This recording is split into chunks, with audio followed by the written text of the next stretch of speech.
नमस्कार। मैं हूं आपका दोस्त विजय विद्रोही। आप मुझसे जुड़ चुके हैं, इसके लिए आप सबका तहे दिल से शुक्रिया। और अगले 7-8 मिनट तक मैं आपसे जुड़ा रहने की कोशिश करूंगा।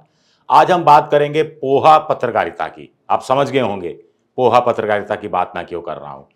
दरअसल हमारे यहाँ पहले कभी पत्रकारिता हुआ करती थी, फिर आई पीत पत्रकारिता यानी येलो जर्नलिज्म, फिर टेलीविजन चैनल आए तो वो अपने साथ प्रेत पत्रकारिता लेकर आए।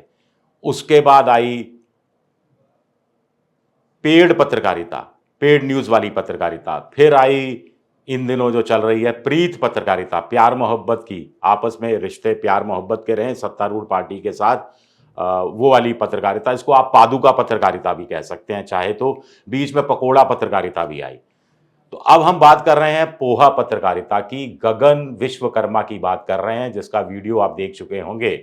और उन्होंने आज तक जो नोएडा के अंदर जो चैनलों का जो मक्का मदीना मथुरा काशी सब कुछ है, वहाँ पर आज तक के दफ्तर के बाहर पोहा बेचना शुरू किया है। एडिटर स्पेशल पोहा है, रिपोर्टर स्पेशल पोहा है, और एक तीसरा भी है जो थोड़ा छुपा हुआ है, यूट्यूब स्टार्टर पोहा है।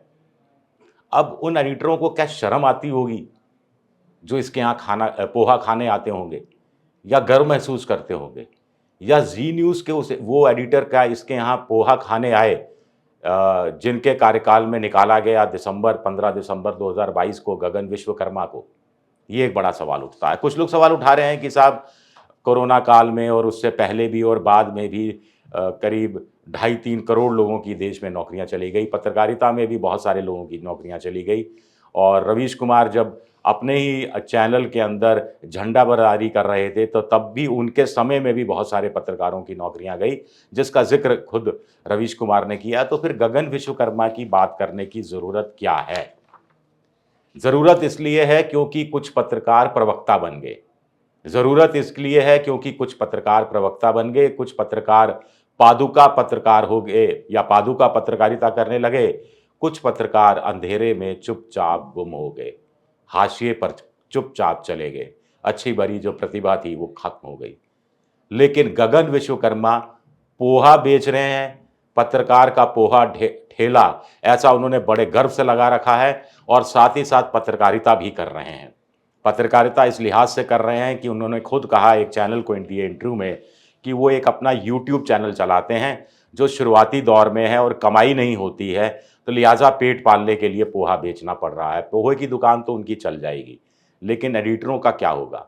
या फिर एडिटर जाके दफ्तरों में कहेंगे कि साहब देख लो, हमारी बात मान लो, हमारे कहे अनुसार काम कर लो, पादुका पत्रकारिता कर लो, गोदी मीडिया वाली पत्रकारिता कर लो, नहीं तो देख लो भाई, पोहे बेचने पड़ेंगे। पीत पत्रकारिता पहले आई थी, येलो जर्नलिज्म, ब्लैकमेलिंग वाली पत्रकारिता। टेलीविजन चैनल आए तो प्रेत पत्रकारिता आ गई, यानी भूत प्रेत डायन चुड़ैल सब कुछ दिखाई देने लगा। हर नाग नागिन का डांस होने लगा, हर किले के अंदर एक भूत दिख रहा था, हर किले के अंदर हर गढ़ के अंदर एक जो चुड़ैल है या डायन है वो डांस करती हुई दिखाई दे रही थी। इस पर मैंने एक कहानी भी लिखी थी जो हंस के विशेषांक में छपी थी, प्रेत पत्रकारिता। आप चाहें तो उसे पढ़ सकते हैं। अजीत अंजुम उसके अतिथि संपादक थे हंस के उस विशेषांक के, और उन्होंने वक्त है एक ब्रेक का एक किताब भी संपादित की थी जिसमें मेरी कहानी भी है प्रेत पत्रकारिता के नाम से। चलिए, प्रेत पत्रकारिता का दौर खत्म हो ही रहा था कि पेड पत्रकारिता, पेड न्यूज़ जो प्रिंट मीडिया में खास तौर से शुरू हुई, और उसके बाद उसने अपने पांव पसार लिए टेलीविजन मीडिया के अंदर भी। पहले सिर्फ चुनाव के समय पेड पत्रकारिता हुआ करती थी, अब तो साल भर पेड पत्रकारिता होने लगी है।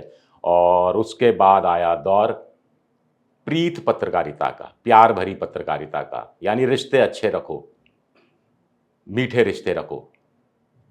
और बीच में आपको ध्यान होगा कि इसी जी न्यूज़ में जहाँ से गगन विश्वकर्मा को निकाला गया, वहाँ पर प्रधानमंत्री का एक इंटरव्यू था, और उन्होंने कहा था कि आपके जी न्यूज़ के बाहर जो पकोड़ा बेच रहा है वो भी एक तो रोज़गार ही है। तो वो पकोड़ा पत्रकारिता थी। इसलिए पकोड़ा पत्रकारिता क्योंकि प्रधानमंत्री ये कहने की शायद कोशिश कर रहे थे कि आप नेगेटिव खबरें मत चलाओ। देखिए, रोज़गार सबको मिला हुआ है, स्वरोज़गार भी है। कोई किसी को सरकारी नौकरी है, किसी को प्राइवेट नौकरी है, किसी कोई अपना खुद धंधा कर रहा है। तो ये चीज़ें, पकोड़ा भी बेच रहा है, तो पकोड़ा पत्रकारिता थी। और इसको भी बहुत लोगों ने इसको भी अपनाया। अब अंत में कुछ सवाल उठते हैं। अंत में सवाल उठते हैं, पहला सवाल तो मेरे दिमाग में ये है कि क्या गगन विश्वकर्मा को पोहा बेचने के लिए बधाई दी जानी चाहिए? मेरा जवाब है हाँ, दी जानी चाहिए। क्या गगन विश्वकर्मा को कहीं और ठेला लगाना चाहिए था, या उन्होंने जो चैनलों का मक्का मदीना, मथुरा, काशी, वाराणसी है, वहाँ पर ठेला लगाकर सही किया? मैं कहूँगा ठीक किया। एक सवाल ये उठता है कि क्या न्यूज़ चैनल के संपादकों को शर्म आनी चाहिए? बिल्कुल शर्म आनी चाहिए।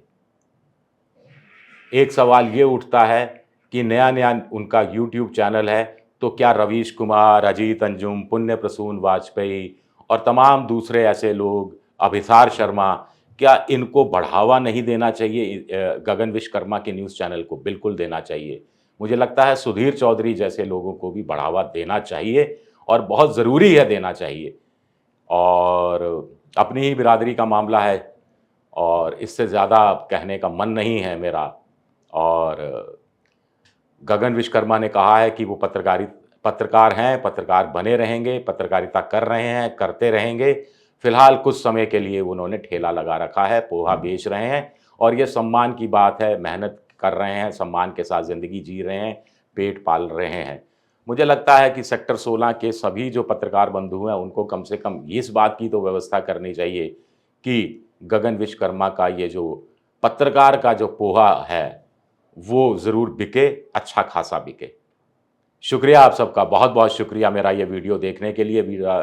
ये वीडियो पसंद आए तो लाइक कीजिएगा, सब्सक्राइब कीजिएगा, शेयर कीजिएगा और ये जो घंटी जैसी आकृति बेल आइकन, इसे दबा दीजिएगा ताकि नया वीडियो आए तो आपको जानकारी मिल जाए। विद्रोही 7 मेरा ट्विटर हैंडल है। विजय विद्रोही 7 से मैं इंस्टाग्राम पर हूँ, विजय विद्रोही 7 इंस्टाग्राम पर हूँ और विजय विद्रोही पेज है मेरा फेसबुक पर। आपके सुझाव का हमेशा की तरह मुझे बेसब्री से इंतज़ार रहेगा। शुक्रिया, बहुत-बहुत शुक्रिया।